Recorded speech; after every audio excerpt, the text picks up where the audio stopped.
and the mid laner from Clutch. Thank you, Riv. DeMonte, 2-0 weekend for you in Clutch, and you were absolutely pivotal to that comeback. What was that like for you? It was pretty good. I think our draft was really perfect, honestly. I got to play Akali in a matchup that was there wasn't much pressure in the matchup, really. Akali and Urgot feels really good to play. It's kind of like whatever player is farming better is gonna win. And I think you saw in the game, I farmed well, I did my job, and then we got one critical pick, and then as soon as that happened, the game was pretty easy from there, so it went pretty well. Now, were you nervous at all? I know in the top side wasn't exactly going your favor, but like you said, you were kind of waiting it out. So what was that like? It was pretty good. I think I spent all last split doing what Huni did this game, so it kind of feels good to have his back now, because he had my back for so long, and that's kind of my goal this split, honestly, is to show that Huni said it as well, he wants the team to do good, not just him, and I think this is the start of it, and I think you're gonna see a lot more games like that this entire split. And we were talking before you took to the stage, and you told me, and we got this game, I already have the mental victory. What does that mean? I mean, I just think this year I'm just much more prepared than I was last year. I think I'm no longer a rookie, right? And before LCS, I'm not really nervous. Everything I kind of do, my preparation is just better than it was last year, and it just makes every LCS game much easier. And I heard you have one extra means of support here today. Who's here? Who's cheering you on? My dad, Craig DeMonte. And what's that like for you having him here? It feels really amazing. Well, DeMonte, congratulations to you and Clutch. Thank you. And for more on the game, let's hear from the State Farm Analyst Desk. Great to see that family support. Also great to see Clutch Gaming. Yeah, what the heck? 2-0. What? Where did that come from? Game completely turned on a dime there for what looked to be like it was entirely in TSM's favor from the outset of the game. Top lane going over to Broken Blade by, a mile. And yet they're able to claw back into it in large part because of DeMonte's performance there. And even looking at the team comps, we were both of the opinion that oh, this is probably a better game for the side of TSM. Should it go kind of even into the mid and late because they have more CC? The scaling is relatively close, but you still have a Kaisa who's great in the late game. So it did feel like, with the advantage TSM was getting, their comp should also be able to continue out through the game. As the game was going on, I kind of saw more and more of the flaws of TSM's comp. So I felt like they played it kind of bad in the first place, but second off, they don't have pressure in the 1-3-1, which is what both teams had to do. So the three champions mid are Ezreal, and he out-pressures Kaisa in that matchup because he just clears, he pokes, and you can't really back up the side laners. And then on top of that, Urgot doesn't really beat Akali in the side lane. Aatrox does beat Victor, but Aatrox kept leaving the side lane to come back to mid. I don't really know why he's doing that, but you're 3-0, just keep killing your guy. He's not even building Frozen Mallet or Iceborne Gauntlet or Ninja Top. He's full AP, just dive the guy.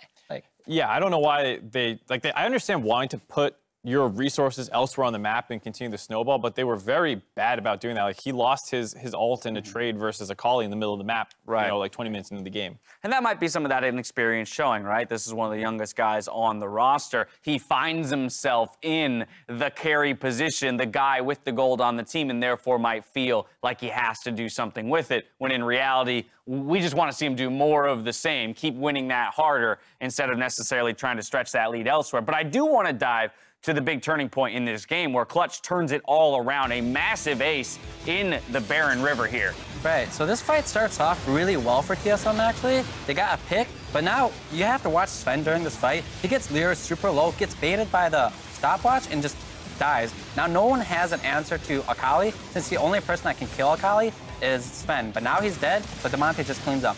There was definitely a miscommunication between the team, too, where you had Acadian and Broken Blade backing off right as Sven goes in because they were somewhat zoned by the Victor, but the Broken Blade still had his ult on his Aatrox with a couple seconds left, so if they want to continue chasing through that fight and actually try and clean it up, they might have been able to do that, but because only Sven goes in, then Sven dies, and you had Broken Blade lose the tail end of his ultimate timing out, as well as Acadian being low. Suddenly there's no one but Urgot to do anything in that fight. Yeah, from there, Baron gets picked up. Soon after that, a couple inhibs fall, and an easy cleanup for Clutch Gaming when it comes to securing that victory. Now I want to take a moment and pull out of the game itself, talk more about the league and these teams holistically. And in particular, I want to look at the top laner for TSM because he was the big talk coming into this split. One of the, most talked about acquisitions for any roster, but a relative unknown when it comes to how he would perform in the LCS.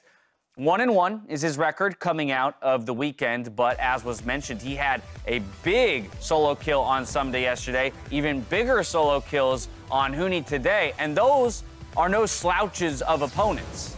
No, and I was ready to give him the A+ kind of treatment after 15 minutes of this game when you see him just destroying Huni in the top lane without too much jungler interference, and as well as having camping the brush behind the turret, kind of trying to extend that lead as much as he can.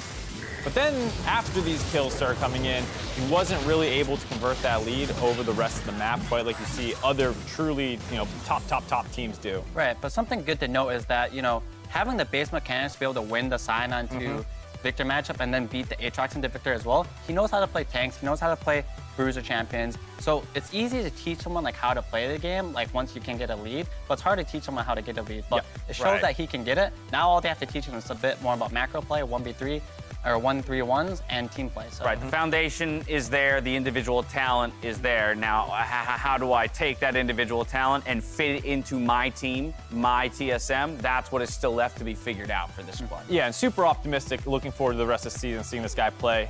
He's definitely a shining light for TSM fans, I think, as well as the fact that despite this loss, which is gonna feel very bad, I think they're actually in a pretty good spot, all things considered. I'm more surprised about Clutch.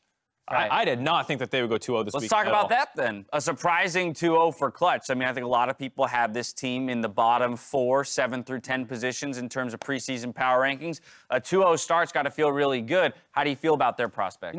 I really like Piglet. I feel like a lot of people sleep on him since it's been a while since he's played. But I've laned versus that guy, and I've always thought he's really solid mechanically. You can look at this game and saw the amount of pressure he did bot lane. They chunked up 4 turret plates. They had full control mid when they started doing the 1-3-1, and he did a lot of work this game with no resources really given to him. You've worked, obviously, with Piglet before as a coach, and yet he as a player has never found tremendous success in the LCS. Why do you think that is, and do you think Clutch gives him a different opportunity or maybe gives him something that he hasn't had to work with in the past that might make him more successful? It's hard to say. I mean, he's always been the #1 threat on teams that he's been a part of, and so I think he's someone who kind of prides himself on that. He wants to be the guy. He wants to be the one getting the resources. And I think he's had some trouble assimilating to North American culture and these kinds of things on the old teams. Here, Huni's the guy. And so I think this is the first time in a long time, even in his academy days, where he has not been the main threat. And I actually think that suited him really well. Even back on his SKT days, it was Faker who was the main threat. So this might actually be closer to that. And here you see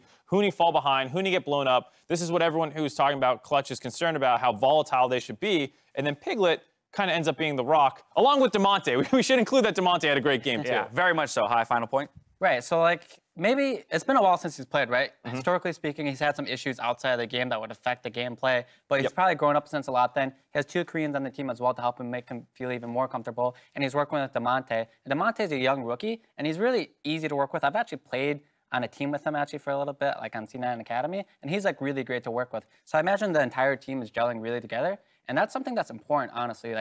One, feeling confident in the people that you have playing in their ability and how they are outside the game. It all bleeds into it together. Yeah, a big 2-0 week for Clutch to start off the 2019 season. Game 5 is coming right up as Echo Fox and Golden Guardians aim to pick up their first win. We'll see you here after the break.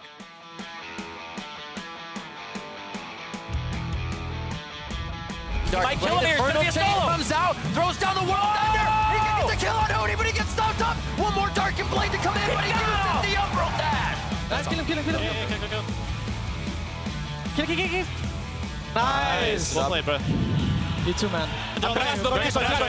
Keep going. Flash, guys. Victory. Nice. Go Baron. Nice. Good job. Let's go, guys. He's coming back up as Acadian. The Smoothie falls. The double kill coming in for Demonte as he's looking for a few more. The triple kill for Demonte. Looking good as he dives back in. The quadrant's gonna go to Huni, and Clutch Gaming will take the victory.